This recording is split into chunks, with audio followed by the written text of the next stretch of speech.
Teman-teman, hari ini saya ingin kita sama-sama mengeksplor wilayah kita.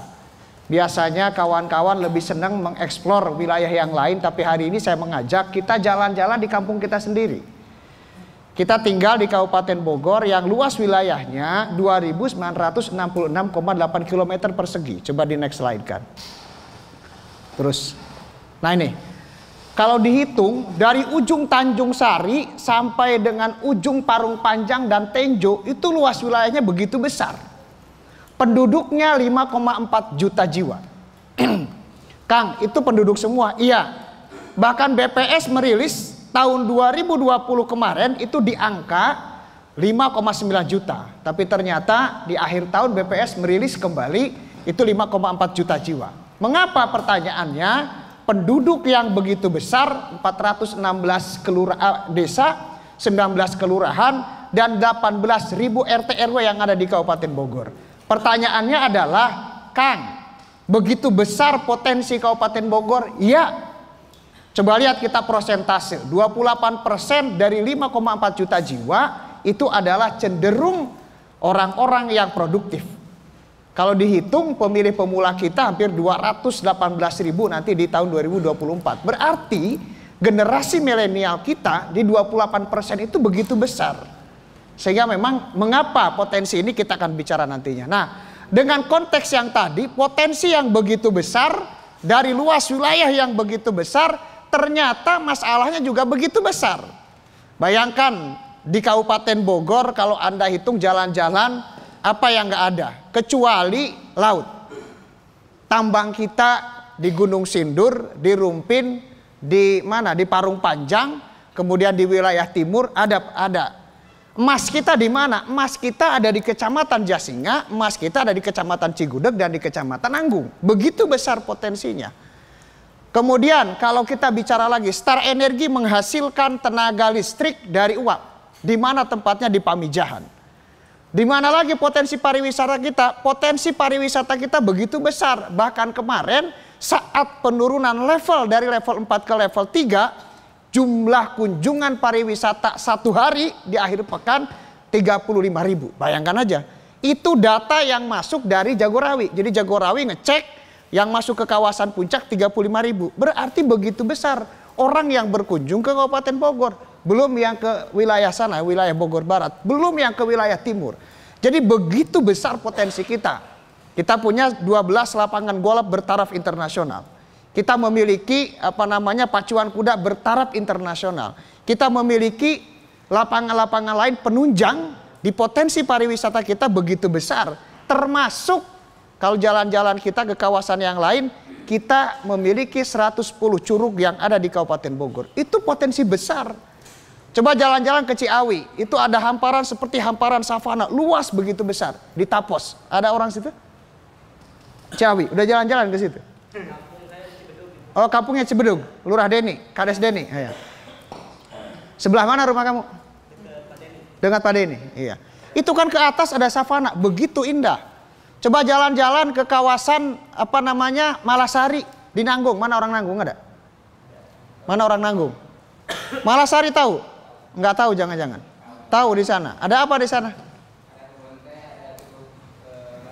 Ada banyak ya, ada kebun teh, ada curug. Jadi kalau Anda jalan-jalan ke kawasan Malasari lebih indah dibandingkan puncak, ya. Itu luar biasa potensinya. Kalau Anda jalan-jalan ke kawasan mana? Wilayah timur, begitu besar potensi pariwisata di wilayah timur.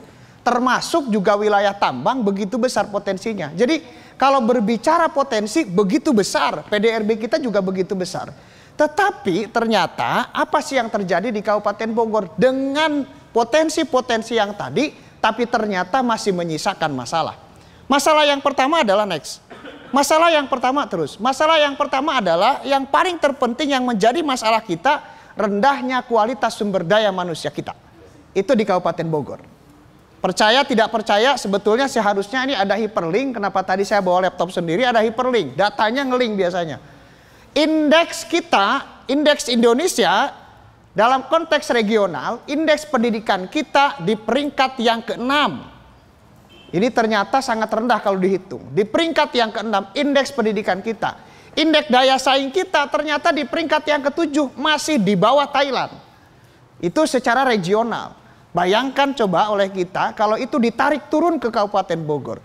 Dengan jumlah penduduk 5,4 juta jiwa. Ternyata rata-rata lama sekolah kita, ini ada pendidik di sini? Ada pendidik? Siapa yang guru? Profesinya guru? Oke, guru ya. Saya yakin Anda kalau saya berbicara tentang IPM paham. Saya yakin Anda ketika saya ajak berbicara kaitan dengan rata-rata lama sekolah pasti akan paham. RLS kita masih di angka 8,3. Hari ini 8,36. Jadi kalau dihitung begitu rendah. Sehingga secara akumulasi walaupun Anda sudah S1, S2. Karena memang ternyata jumlah penduduknya besar terbaginya sekian. 8,3. Jadi wajib belajar 9 tahun belum tuh. Target di 5 tahun saja ada tahun 2018-2023 hanya di angka 8,7 sekian. Itu belum tercapai angka 9 tahun wajib belajar. Sekarang kalau dihitung apalagi masalah yang lain. Kalau berbicara sumber daya manusia kita masih ada satu kampung di Kabupaten Bogor yang mengharamkan sekolah. Ada orang kawasan Rumpin, saya bicara aja nggak apa-apa nih. Ada orang Rumpin di sini? Mana? Kamu tinggal desa mana, Neng? Sukasari. Kamu tahu desa Cipinang? Ya, desa Cipinang itu masih ada satu kampung yang mengharamkan sekolah.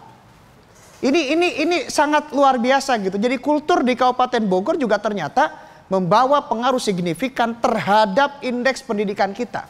Ini juga yang paling penting tentunya. Sehingga kalau kita berbicara kualitas sumber daya manusia masyarakat Kabupaten Bogor masih cenderung dihitung rendah. Inilah saya kira menjadi PR bersama. Yang kedua adalah yang paling ini signifikan dalam konteks hari ini ke pandemi, ketika kita berbicara pandemi maka dampaknya ada 5. Pertama adalah menurunnya laju pertumbuhan ekonomi. Hari ini minus di angka 1,77%. Yang kedua adalah menurunnya tingkat kesejahteraan masyarakat. Karena apa? Pengangguran, kemudian kemiskinan itu juga meningkat. Yang ketiga adalah meningkatnya angka kemiskinan, dan keempat meningkatnya angka pengangguran, dan kelima adalah meningkatnya masalah sosial dampak daripada pandemi ini. Ini yang menjadi masalah tentunya dalam COVID. Sehingga masalah yang pertama tadi PDRB kita menurun. Dulu pertumbuhan ekonomi kita positif di angka 5 sampai di angka 6. Tapi hari ini pertumbuhan itu bukan naik tapi negatif di angka 1,77%. Ini berbicara kaitan dengan hari ini pertumbuhan ekonomi kita. Sehingga memang Mas Alvis sebagai sekretaris dan kebetulan direktur ekonomi kreatif diminta untuk menaikkan bagaimana angka laju pertumbuhan ekonomi yang tadinya negatif menjadi positif. Target kita sudah di angka 3. Jadi pertumbuhan itu sudah di angka 3. Jadi ini juga menjadi capaian sebetulnya untuk kita di wilayah Kabupaten Bogor. Nah, teman-teman sekedar informasi, sebelum Covid indeks daya beli kita di angka Rp910.000. Jadi penghasilan teman-teman dibelanjakan dari 5,4 juta jiwa, ternyata daya belinya hanya di angka 910.000. Tetapi hitung-hitungan daripada World Bank, Bank Dunia itu ternyata di angka $1 per hari. Jadi kalau dihitung ternyata ini juga masih menyisakan masalah untuk kita semuanya. Jadi masih rata-rata penduduk kita tidak miskin. Walaupun ternyata hari ini kemiskinan penduduk di angka 7,69%. Jadi penduduk kita begitu besar. Yang kedua adalah berbicara kaitan dengan pengangguran kita di angka 14,29%. Ini juga besar. Menyisakan masalah untuk kita semuanya. Next coba terus. Nah selanjutnya adalah ketimpangan infrastruktur wilayah. Coba jalan-jalan Anda ke kawasan Gunung Sindur, jalan masih rusak. Ke kawasan Rumpin masih rusak. Ke kawasan Taman Sari hanya sebagian kecil. Ke kawasan yang lain sebagian kecil. Perbatasan Depok dan Bogor perbatasan kecil. Parung Panjang saya sudah cek ternyata jalan kecil. Tapi 2018 ternyata kita cek infrastruktur di Kabupaten Bogor 38% dalam kondisi rusak. Jadi ternyata kalau dihitung ini sangat signifikan. Gimana kita berbicara kaitan dengan infrastruktur? Berbicara kaitan yang lain. Coba orang Citerep ada di sini. Orang Citerep tahu Desa Tajur. Desa Tajur adalah salah satu wilayah terisolir. Karena bertahun-tahun tidak ada sekolah. Kamu orang Tajur bukan? Orang Tajur? Wah, kebetulan ngomong pada objeknya lagi nih. Saya harap Anda jangan nangis. Mau saya bully. Tapi alhamdulillah ternyata sekarang sudah dibuka jalannya, Tajur itu. 4 meter jalan itu dibuka, kemudian ternyata begitu besar pengaruhnya terhadap masyarakat Tajur. Jadi ini juga ternyata penting, berbicara pembangunan, berbicara akses jalan, berbicara juga akses pendidikan dan ekonomi. Bayangkan di sana tidak ada sekolah, ya. Ada orang Babakan Madang di sini? Kamu tahu orang Cisadon sana? Nggak ada sekolah, jangankan sekolah, listrik pun nggak masuk. Ya, tahu Cisadon? Nggak tahu jangan-jangan? Tahu ya. Desa apa itu masuknya? Karangtengah ya. Itu masalah yang ada di kita. Jadi kalau berbicara kaitan dengan Bogor, berbicara potensi, berbicara masalah juga ternyata. Oke, itu tadi di desa. Coba Anda jalan-jalan ke kota. Tahun 2019 saya melihatnya Cibinong itu keset mata. Saya sampaikan kadang-kadang kalau ada tamu dari luar, Ibu Bupati pengen foto. Saya bilang, Bu jangan foto dulu. Mengapa? Belum selesai direnovnya. Tulisan Bogor aja, tulisan Bogor Tegar Beriman. Itu Bogor, masih ada Kabupaten Bogor. Kemudian tegarnya hilang, cuman berdoang. Coba lihat CCM. Ya enggak? Itu kan menunjukkan bahwa kita ini nggak bangga. Peka nggak sih teman-teman ke situ? Saya sering mengatakan dengan Mas Alvis, Mas Alvis, coba dicari namanya itu. Apa program kita penataan Cibinong Raya? Namanya City Beautification Project. Canggih juga saya bilang calon sekretaris LPKPU. Nah beliau yang saat itu mengatakan, oke namanya programnya City Beautification Project. Wow, saya bilang bagus juga itu. Yaudah kita masukkan nama itu. Dan diusulkan kepada Bupati setuju. Namanya penataan Cibinong Raya. Jadi dari Sentul, dulu kan dari Sentul, mana orang Citerep. Coba Anda keluar di Citerep itu macet dulu. Jalan itu nggak besar seperti ini. Yang ada sekarang Tugu Pancakarsa itu, nah seharusnya ada visualisasi biar Anda lihat di Bogor sekarang itu seperti apa. Itu dulu macet, kecil, rusak lagi. Belum ke bawah. Di sisi kiri dan kanannya yang pasti banyak truk. Sekarang coba Anda lihat masuk ke Cibinong, 2021 akhir Desember itu sudah kelihatan sebagai Cibinong sebagai kota, tidak lagi sebagai huge village. Jadi dulu itu kita sering mengatakan, malu kita ngomong orang Kabupaten Bogor. Belum kalau berbicara Kabupaten Bogor terkenal apa coba? Coba datang ke Kabupaten Bogor. Bogor nggak terkenal Kabupaten Bogor, yang terkenal Bima Arya, Kota Bogor. Saya ketika dinas ke Papua dikatakan, dari mana ya Bang? Saya tinggal di Bogor. Oh itu Pak Bima Arya. Oh Pak Bima Arya. Datang saya tugas ke Aceh. Ketika ke Aceh berbicara, Abang tinggal di mana? Saya tinggal di Bogor. Oh, dekat Istana Bogor. Dekat Tugu Kujang. Ketika ditanya lagi, saya umroh mendampingi Pak Kiai saat itu. Ditanya, min aina jita ya akhi? Jitu min Bogor. Jabal Akhdar. Negatif. Negatif. Negatif, tahu negatif? Nikah kontrak itu loh yang terkenal. Iya enggak? Ditanyanya begitu, coba bayangin aja. Saya ditanya salah satu staf dari Kementerian Pariwisata di Madinah. Ditanya, min aina jita? Jitu min Bogor. Jabal Akhdar. Naam Jabal Akhdar. Tapi kok saya tahu jadi jelek gitu. Jeleknya kawin kontrak. Terkenal Bogor itunya. Bayangin aja saya klik Google 2018. Diklik di Google apa yang keluar? Bukan Kabupaten Bogor keindahannya. Logo Kabupaten Bogor.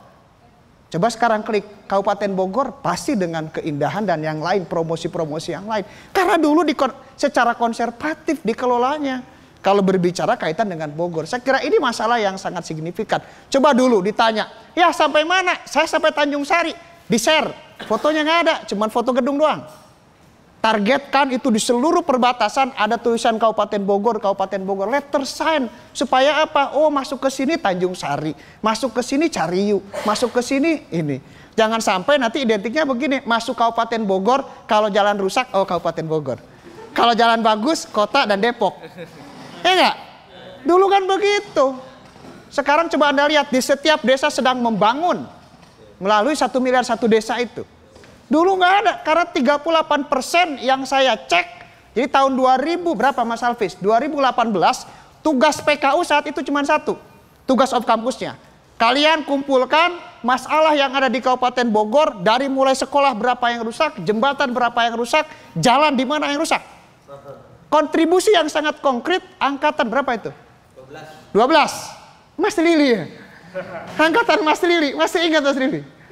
Angkatan Mas Lili saat itu tugas omkapnya satu. kita punya tugas. Apa tugasnya? Kumpulkan seluruh masalah yang ada di Kabupaten Bogor. Bicara masalahnya dulu, potensinya. Jadi dari analisis SWOT, tantangannya dari analisis SWOT kita buat. Sehingga rekomendasi dari PKU saat itu adalah rekomendasi tentang pembangunan. Dan hari ini itu direalisasikan. Jadi saya kira kontribusi PKU untuk pembangunan di Kabupaten Bogor sangat konkret yang dirasakan saat ini. Tepuk tangan dong. Mas Lili. Mas Lili, itu Mas Lili dan angkatannya.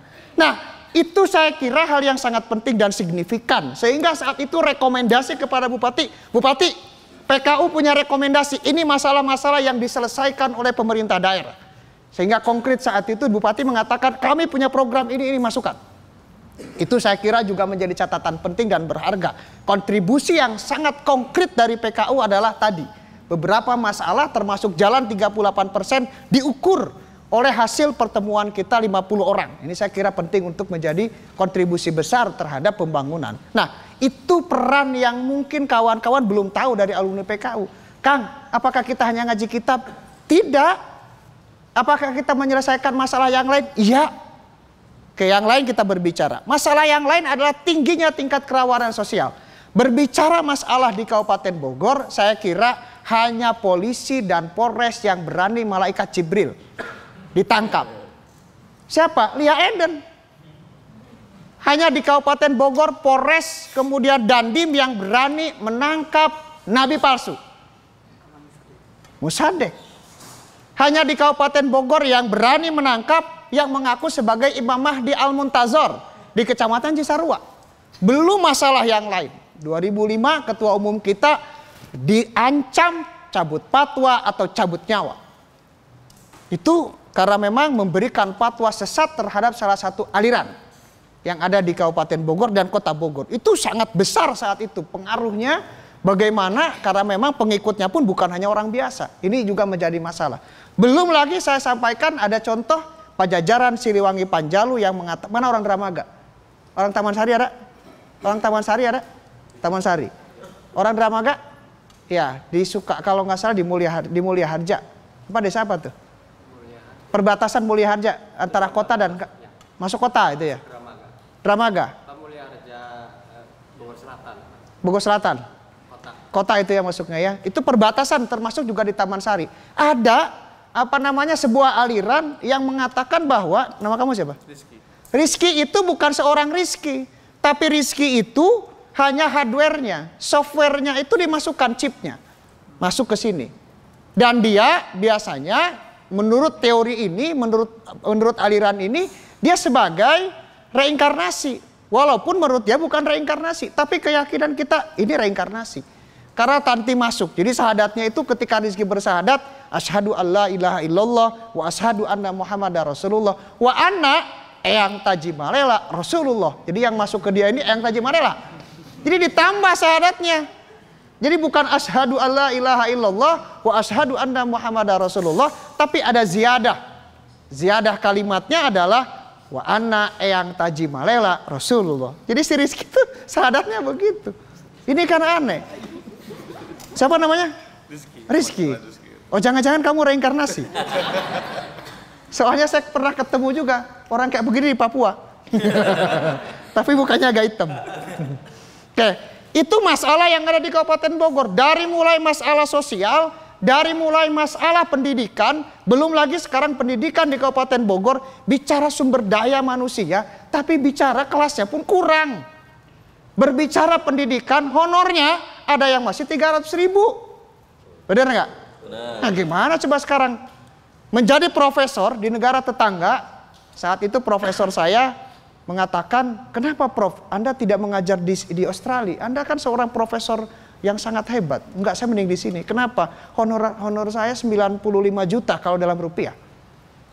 Oh, gitu Prof. Di sana berapa Prof? Ya, US dollarnya sekian.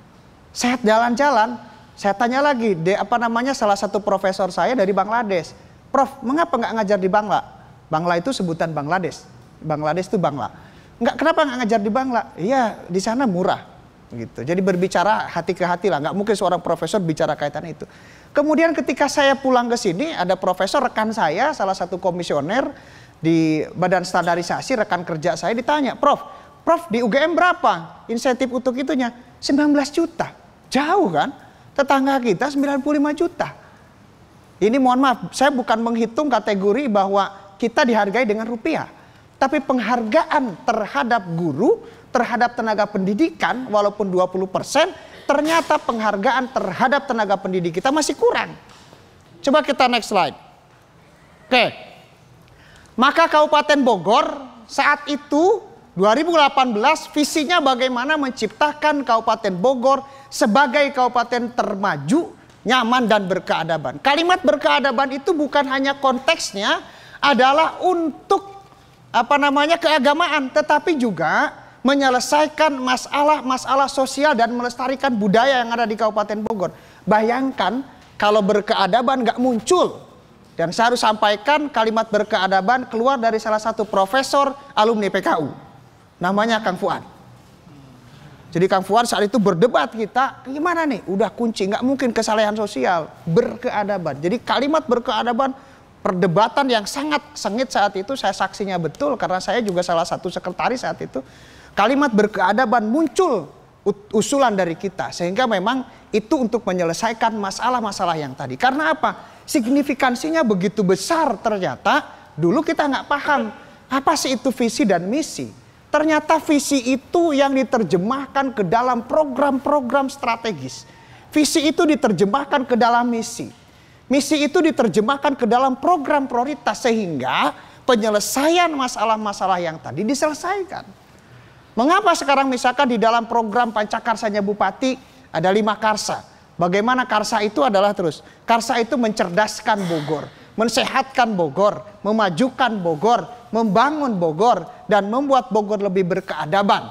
Itu yang disebut dengan Pancakarsa. Jadi kalau berbicara kaitan dengan Pancakarsa, maka berbicara yang paling ujung Bogor cerdas, yang paling ujung ditutup dengan kesalehan sosial, yaitu Bogor berkeadaban. Jadi bukan hanya fokus kepada infrastruktur. Khawatir kita dari para alim ulama, jangan sampai pemerintah daerah fokus terhadap pendidikan, fokus terhadap kesehatan, fokus terhadap ekonomi dan teknologi, fokus terhadap infrastruktur, tetapi juga fokus terhadap kesalehan sosial yang betul-betul tadi itu saya sampaikan permasalahan kita begitu besar. Ada 25 aliran sesat yang sudah dipatwakan baik patwa lokal maupun patwa nasional. Ini yang ada di Kabupaten Bogor. Jadi kalau berbicara kaitan dengan Indonesia, saya kira berbicara Jawa Barat. Berbicara Jawa Barat maka berbicara Kabupaten Bogor yang memiliki penduduk yang begitu besar di antara 27 kabupaten kota yang ada di Kabupaten Bogor. Ini saya kira menjadi tantangan besar bagi kita semuanya. Sehingga memang karsa-karsa yang lain bisa diklik. Itu diterjemahkan bagaimana pendidikan itu menyelesaikan atau meningkatkan kualitas pendidikan dengan 3 strategi. Strategi pertama adalah bagaimana menuntaskan rehabilitasi kelas yang ada 1836 kelas yang masih rusak. Yang kedua adalah bagaimana memberikan kemudahan aksesibilitas terhadap peserta didik, termasuk memberikan bantuan beasiswa karena ada visi berkeadaban. Maka yang paling terpenting beasiswa itu bukan hanya ditujukan untuk IPK 3,5, kemudian untuk prestasi di bidang sosial, tetapi juga untuk hafidz Quran minimal 5 juz. Itulah kehebatan visi berkeadaban diterjemahkan ke dalam misi, diterjemahkan ke dalam program-program prioritas yang lain. Itu sekedar gambaran, nanti seperti apa endingnya. Nah, hal yang lain adalah bagaimana sekarang meningkatkan kualitas tenaga pendidik termasuk kesejahteraannya. Dulu tidak ada yang namanya tenaga P3K. Di tahun 2021 diangkat 1.115 tenaga P3K dan honornya bukan lagi 300.000. Tapi sudah sesuai dengan seperti ASN. Tahun ini diberikan madrasah di 250.000. Minimal tambahan untuk yang lain. PAUD yang tadinya tidak diberikan honorarium, sekarang sudah mulai diberikan 2.400.000 honorarium. Ini saya kira menjadi catatan penting bagaimana mewujudkan karsa-karsa yang tadi termasuk berkeadaban. Belum hal yang lain kalau ingin saya ceritakan bahwa pembangunan termasuk juga kita visi berkeadaban. Mengapa sekarang keterlibatan RT RW termasuk MUI desa, bahkan di Kabupaten Bogor dari ada RT pusat tidak ada MUI desa, tapi di Kabupaten Bogor ada yang namanya MUI desa karena tadi banyak masalah-masalah yang harus diselesaikan oleh masyarakat dan pelaku pembangunan di tingkat di level desa. Ini juga penting. Sehingga memang kalau dengan berbicara kaitan dengan yang tadi di Bogor Sehat, kemudian Bogor Maju, bagaimana juga program-program meningkatkan teknologi, meningkatkan perekonomian, termasuk juga bagaimana di dalam infrastruktur seperti yang saya sampaikan tadi, teman-teman bisa melihat dulu yang namanya 38% infrastruktur, sekarang alhamdulillah infrastruktur masuk ke kota Cibinong agak lumayan, jalannya lengang dan luas. Kemudian Anda jalan-jalan nanti di Kabupaten Bogor ke Bojonggede Kemang akan dibuka luas. Anda yang tinggal di wilayah Bogor Barat, mudah-mudahan 2023 akses jalan dari Galuga Ranca Bungur itu sudah terakses besar.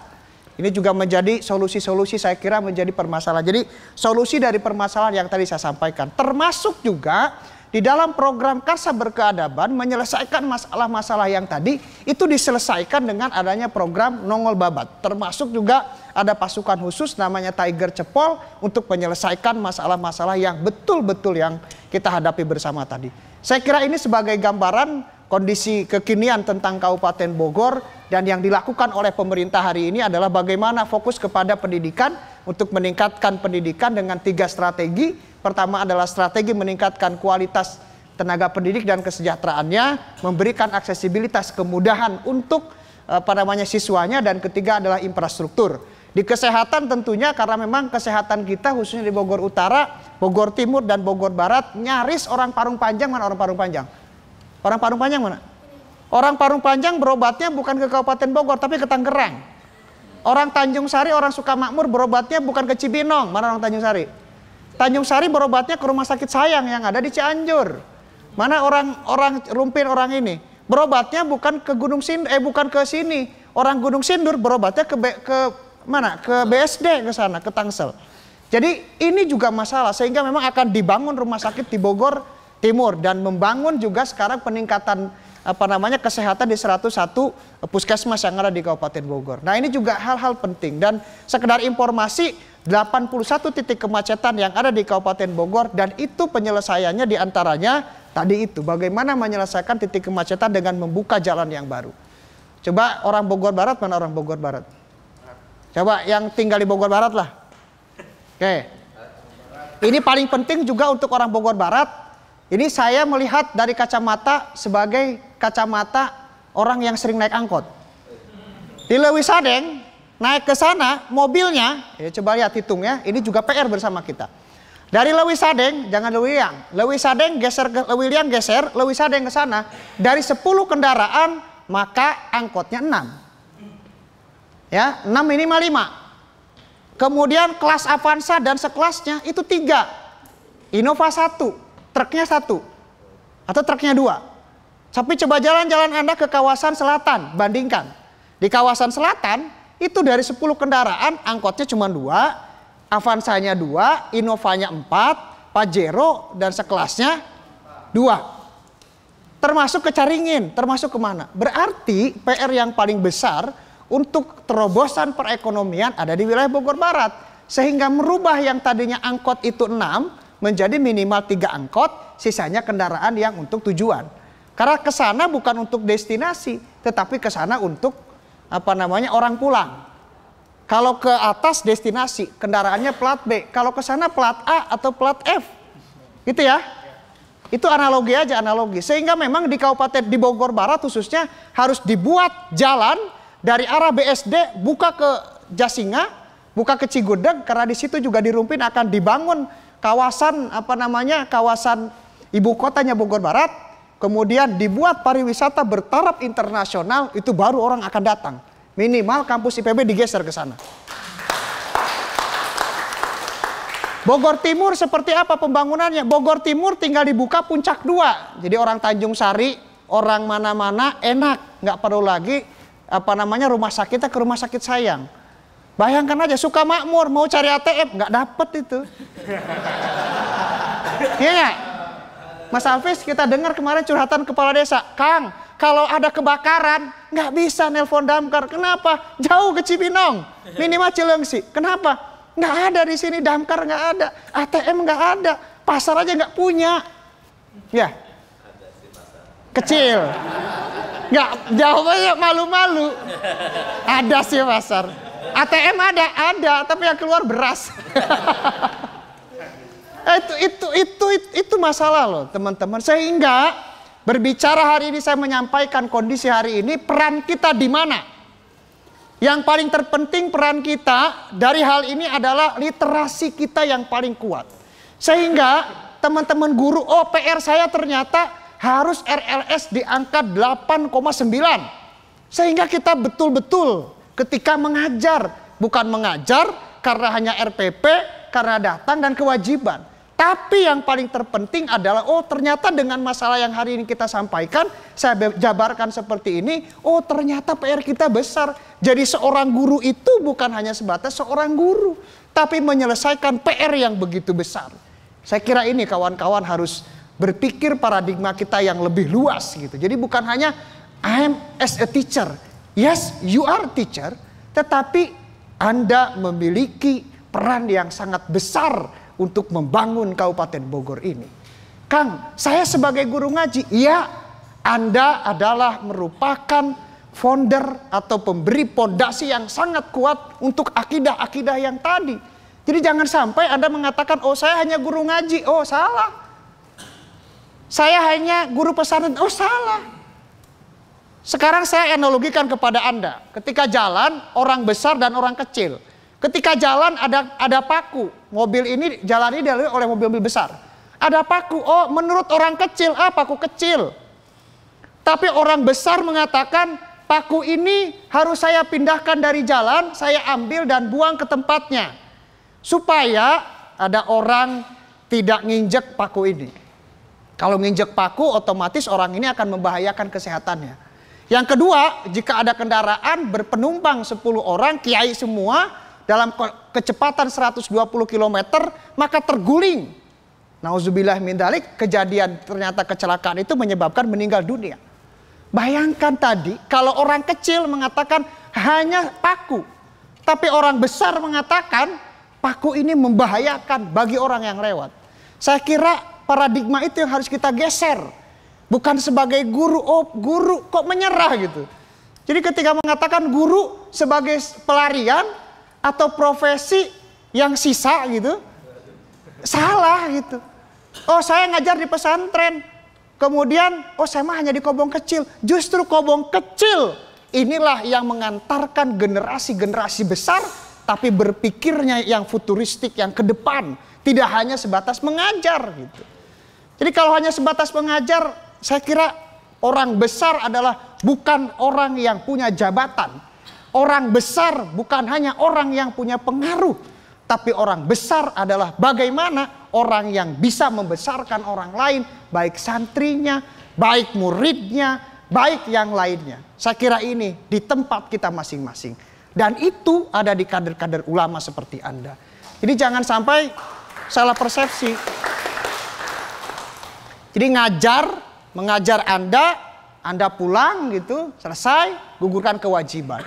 Tapi ini saya kira menjadi spirit bagi kita untuk kita betul-betul di tempat manapun kita bisa berkontribusi. Hal yang lain saya kira kepada Anda saya perlu sampaikan bahwa budaya literasi,